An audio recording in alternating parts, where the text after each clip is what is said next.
بسم الله الرحمن الرحيم maanta ay taariikhdu tahay soddonka bisha toddobaad 2019 waxa magaalada Baydhabo nagu soo booqday wafdi ballaaran oo ay hogaaminayso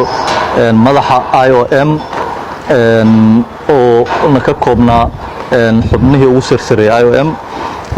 waxayna kulan la qaateen madaxweynaha dawlad goboleedka Koonfur Galbeed mudane Cabdicasiis Xasan Maxamed Laftagareen iyo qaar kamid ah golaha wasiirada waxyaabaha oo laga wada hadlay waxay kamid ahayd IOM oo noo soo bandhigtay wax qabadkeedii iyo howlaha iyo mashaariicda ay ka fulinayso Koonfur Galbeed Soomaaliya guud ahaan iyo meesha ay wax marayaan waxa kale oo IOM ay noo soo bandhigtay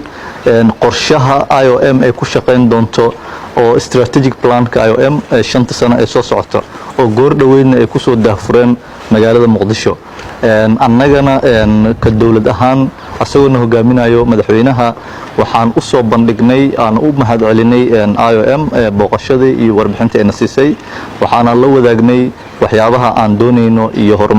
horumarineed ee ku saabsan Koonfur Galbeed oo aan doonayno in IOM nala qabato